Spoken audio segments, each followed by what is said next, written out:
4ാം class പരിസര പഠനത്തിലെ ആദ്യ അധ്യായം വയലും വനവും പാഠഭാഗത്തെ ആസ്പദമാക്കി തയ്യാറാക്കിയിരിക്കുന്ന പഠന സഹായ വീഡിയോ.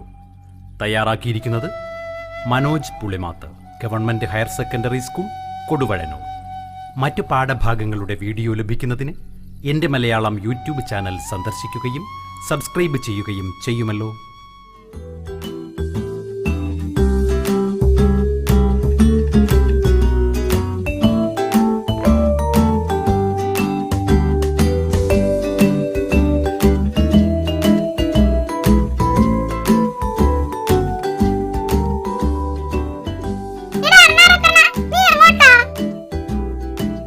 എനിക്ക് എന്തെല്ലാം ജോലികളുണ്ടെന്നോ. ഓ പിന്നെ നീ വരുന്നോ എന്നോട് കളിക്കാൻ? നല്ല കാര്യം. വെള്ളത്തിലിറങ്ങിയാൽ അണ്ണാന്റെ കാര്യം കട്ടപ്പോക.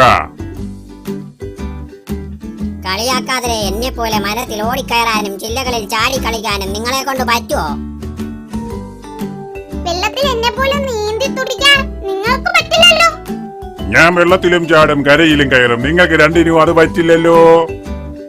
പക്ഷേ ഇതുപോലെ ആകാശത്ത് പറന്നു നടക്കാൻ നിങ്ങൾക്ക് പറ്റുമോ? വലിയ തർക്കമൊന്നും വേണ്ട. ഓരോരുത്തർക്കും അവരവർക്കു വേണ്ട കഴിവുകളുണ്ടല്ലോ, അതും കൊണ്ട് അടങ്ങിയിരുന്നോ. അഹങ്കാരമൊന്നും വേണ്ട കേട്ടോ. കുരങ്ങച്ചാർ പറഞ്ഞത് ശരിയാണോ കൂട്ടരെ? മത്സ്യത്തിന് വെള്ളത്തിൽ ആവോളം നീന്തി തുടിക്കാനും ഊളിയിടാനും ഒക്കെ കഴിവുണ്ട്. പക്ഷേ കരയിൽ കയറി ജീവിക്കാൻ പറ്റുന്നില്ല.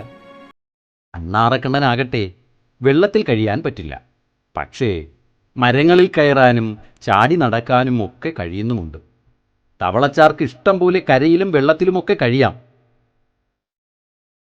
പറവകൾക്ക് ആകാശത്തിലൂടെ പാറി നടക്കാം.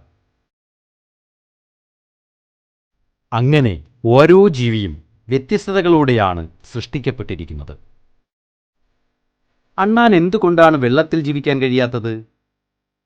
അണ്ണാന് വെള്ളത്തിൽ വെച്ച് ശ്വസിക്കാൻ കഴിയില്ല. വെള്ളത്തിൽ നീന്താനുള്ള ശരീരപ്രകൃതിയും അതിനില്ല. നിങ്ങൾ വീട്ടിൽ മത്സ്യത്തെ വളർത്താറുണ്ടോ? ഭംഗിയുള്ള മത്സ്യങ്ങളെ ചില്ലുവീടുകൾക്കകത്ത് വളർത്താറുണ്ടല്ലേ? എന്തെല്ലാം പ്രത്യേകതകളാണ് അവയ്ക്കുള്ളത്? നമുക്ക് നോക്കാം.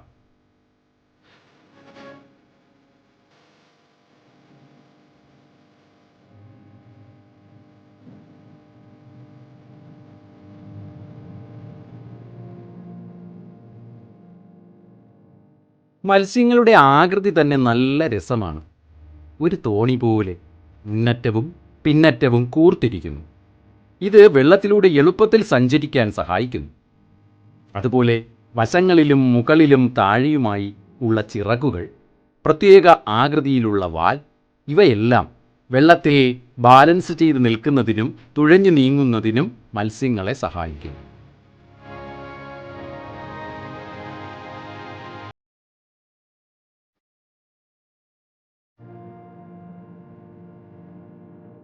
മത്സ്യങ്ങൾ എപ്പോഴും വായ് തുറക്കുകയും അടയ്ക്കുകയും ചെയ്യുന്നത് കണ്ടിട്ടില്ലേ?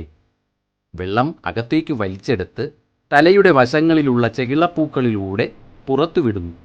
അങ്ങനെ വെള്ളത്തിലുള്ള വായു ശരീരം വലിച്ചെടുക്കുന്നു. അങ്ങനെയാണ് മത്സ്യങ്ങൾ ശ്വസിക്കുന്നത്.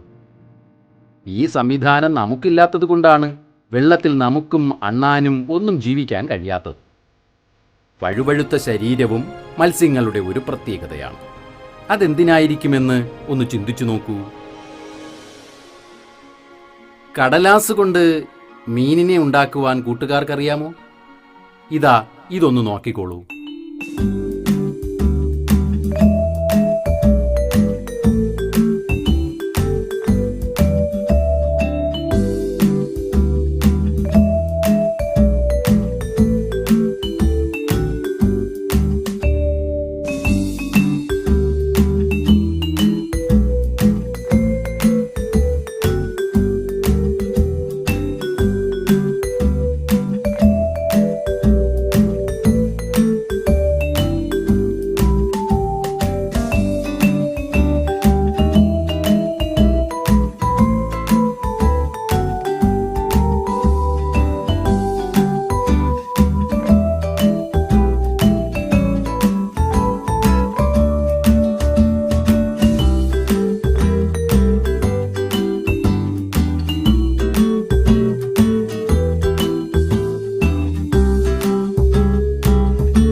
തവളച്ചേട്ടന് കരയിലും വെള്ളത്തിലും ജീവിക്കാൻ പറ്റുമെന്ന് പറഞ്ഞു. വേറെ ആരൊക്കെയുണ്ട് ഇക്കൂട്ടത്തിൽപ്പെടുന്നവർ? ആമ, മുതല, ചീങ്കണ്ണി, ചിലതരം പാമ്പുകൾ ഒക്കെ ഇക്കൂട്ടത്തിൽപ്പെടുന്നു. അതിന് സഹായിക്കുന്ന എന്തൊക്കെ പ്രത്യേകതകളാണ് ഇവയ്ക്കുള്ളത്? കരയിൽ നിന്നും വെള്ളത്തിൽ നിന്നും ശ്വസിക്കാൻ ഇവയ്ക്ക് കഴിയുന്നു. വെള്ളത്തിൽ സഞ്ചരിക്കാൻ സഹായിക്കുന്ന തരത്തിൽ തുഴ പോലെയുള്ള കാലുകൾ, വഴുവഴുപ്പുള്ള ശരീരം എന്നിവ ഇവയ്ക്കുണ്ട്. അതുപോലെ കരയിലൂടെ ചാടിയോ നടന്നോ ഇഴഞ്ഞോ ഒക്കെ പോകാൻ സഹായിക്കുന്ന കാലുകളോ ശരീരപ്രകൃതിയോ ഒക്കെ ഇവയ്ക്കുണ്ട്.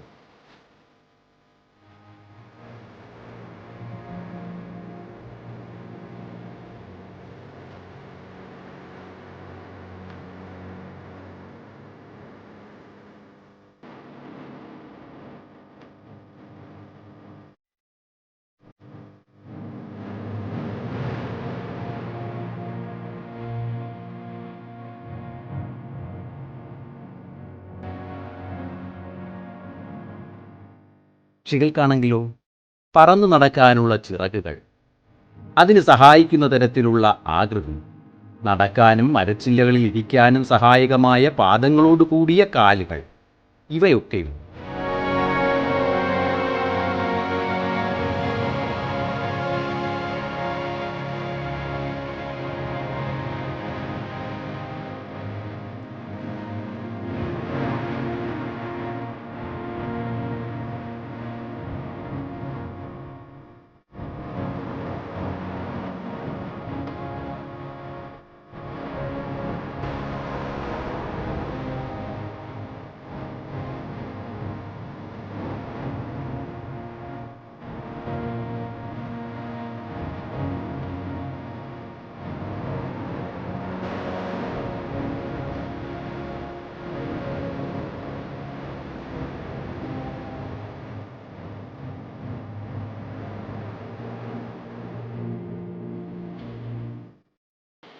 അണ്ണാറക്കണ്ണൻ്റെ പാദങ്ങളും മരങ്ങളിൽ അള്ളിപ്പിടിച്ച് കയറാൻ സഹായിക്കുന്ന വിധത്തിലും വേഗത്തിൽ ഓടിച്ചാടാൻ സഹായിക്കുന്ന വിധത്തിലും ഉള്ളവയാണ്.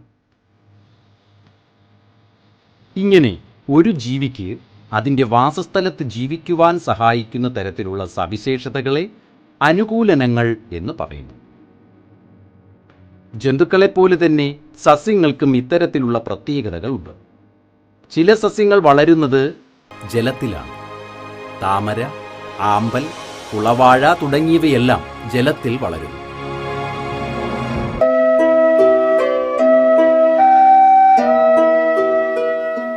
ജലത്തിൽ വളരാൻ ഇവയ്ക്ക് എന്തെല്ലാം അനുകൂലനങ്ങളാണുള്ളത്?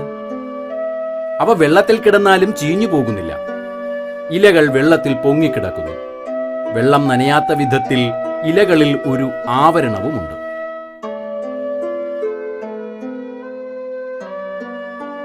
ഇവയുടെ തണ്ടുകൾ നീളമുള്ളവയായതിനാൽ വെള്ളം പൊങ്ങുന്നതിനനുസരിച്ച് ഇലകൾ മുകളിൽ പൊങ്ങി നിൽക്കും.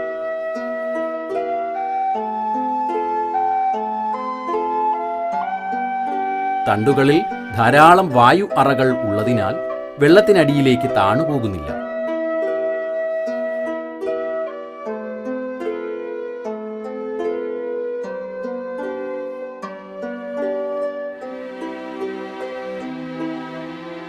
പൂക്കളും വെള്ളത്തിനു മുകളിൽ ഉയർന്നു നിൽക്കുന്നു.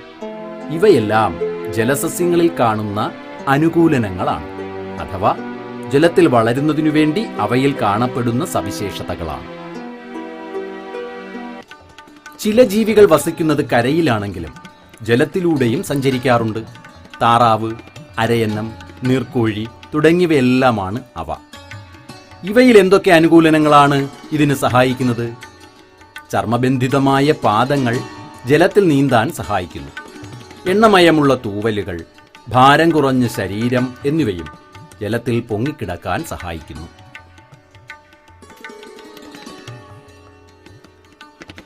നമ്മുടെ ഭൂമി വിവിധങ്ങളായ അനവധി സസ്യങ്ങളെയും ജന്തുക്കളെയും കൊണ്ട് സമ്പന്നമാണ്.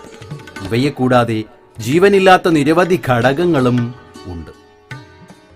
ജീവനുള്ളവയ്ക്ക് ജീവിക്കുവാൻ വായു, ജലം, മണ്ണ്, സൂര്യപ്രകാശം തുടങ്ങിയ ജീവനില്ലാത്ത ഘടകങ്ങളും ആവശ്യമാണല്ലോ.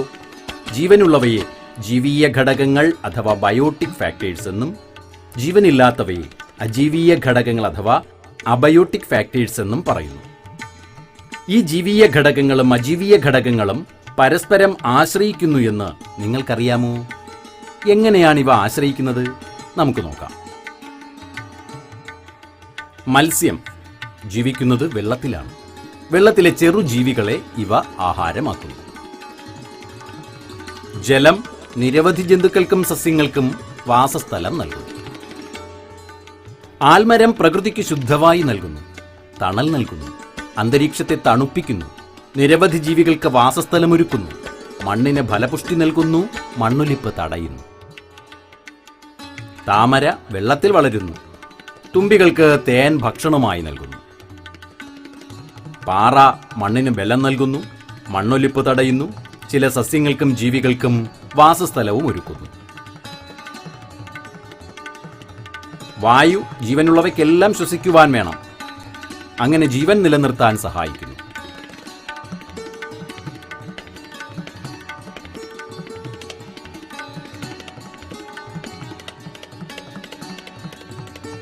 തവള കരയിലും വെള്ളത്തിലും ജീവിക്കുന്നു. ചെറുപ്രാണികളെയും കീടങ്ങളെയും ഒക്കെ ആഹാരമാക്കുന്നു. മണ്ണ് സസ്യങ്ങൾക്ക് വളരാൻ മണ്ണ് സഹായിക്കുന്നു. എല്ലാ മാലിന്യങ്ങളെയും ഏറ്റുവാങ്ങി നശിപ്പിക്കുന്നു.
ഇങ്ങനെ പ്രകൃതിയിലെ ജീവീയവും അജീവീയവുമായ ഘടകങ്ങൾ പരസ്പരം ആശ്രയിക്കുന്നതിലൂടെയാണ് പ്രകൃതി നിലനിൽക്കുന്നത്.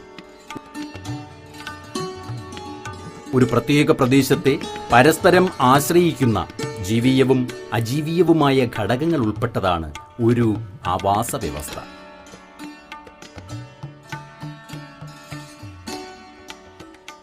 കൂട്ടുകാർ വനത്തിൽ പോയിട്ടുണ്ടോ? ഇല്ലെങ്കിൽ സിനിമകളിലും കാർട്ടൂണുകളിലുമൊക്കെ കണ്ടിട്ടുണ്ടാവുമല്ലോ. വനം എത്ര മനോഹരമാണ്! നിരവധി സസ്യങ്ങൾ, ജന്തുജാലങ്ങൾ, അരുവികൾ, അങ്ങനെ എന്തെല്ലാം ജീവജാലങ്ങളാൽ സമ്പന്നമായ വനം നമുക്ക് എന്തെല്ലാം പ്രയോജനങ്ങൾ ചെയ്യുന്നു. വനങ്ങളിൽ നിന്നാണ് അരുവികളും പുഴകളും രൂപം കൊള്ളുന്നത്. നിരവധി വലുതും ചെറുതുമായ സസ്യങ്ങളുടെ വാസസ്ഥലമാണ് വനങ്ങൾ. പ്രകൃതിക്ക് ആവശ്യമായ ശുദ്ധവായു നൽകുന്നത് ഈ വനങ്ങളാണ്. നിരവധി ജീവജാലങ്ങളുടെ വാസസ്ഥലമാണ് വനങ്ങൾ. കൂടാതെ പ്രകൃതിയെ തണുപ്പിക്കുകയും മഴ പെയ്യിക്കുകയും ചെയ്യുന്നതിലും വനങ്ങൾ പ്രധാന പങ്ക് വഹിക്കുന്നുണ്ട്.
ഇത്രമാത്രം വൈവിധ്യമാർന്ന വനങ്ങൾ ഇന്ന് കുറഞ്ഞുകൊണ്ടേയിരിക്കുകയാണ്.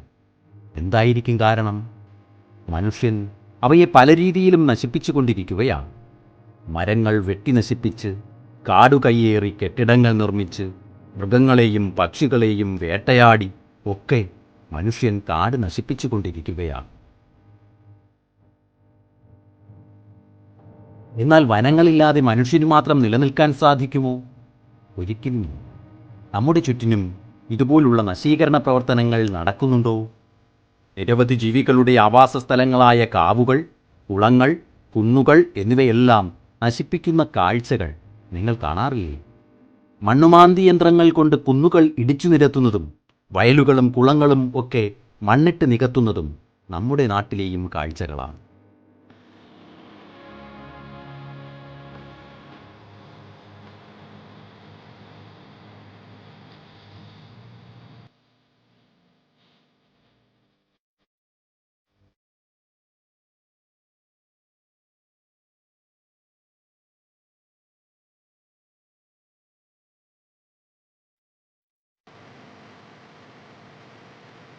ഇതുകൂടാതെ കീടനാശിനി പ്രയോഗം, പ്ലാസ്റ്റിക് മാലിന്യങ്ങൾ നിക്ഷേപിക്കൽ, പ്രകൃതിയെ നശിപ്പിച്ചുകൊണ്ടുള്ള നിർമ്മാണ പ്രവർത്തനങ്ങൾ എല്ലാം ഉരുൾപൊട്ടൽ, വെള്ളപ്പൊക്കം, വരൾച്ച തുടങ്ങിയ പല പ്രകൃതി ദുരന്തങ്ങൾക്കും കാരണമാകും.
പരിസ്ഥിതി സംരക്ഷിക്കുന്നതിന് കുട്ടികളായ നിങ്ങൾക്ക് എന്തൊക്കെ ചെയ്യാനാകും? പ്ലാസ്റ്റിക്കിന്റെ അമിത ഉപയോഗം ഒഴിവാക്കാം.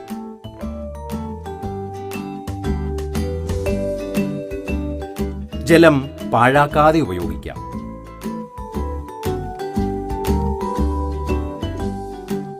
മരങ്ങൾ ധാരാളം നട്ടുപിടിപ്പിക്കാം. പരിസര ശുചിത്വം ശീലമാക്കാം.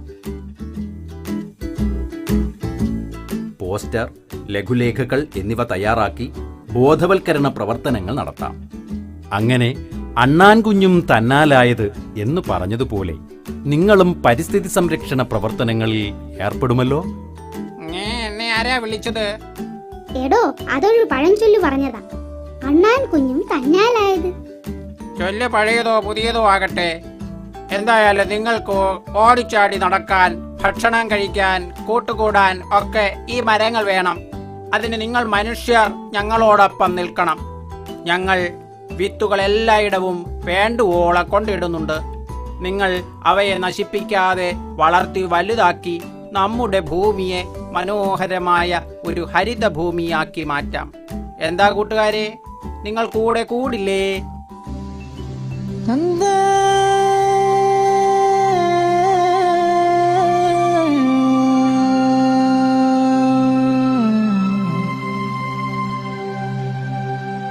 Da da da da da.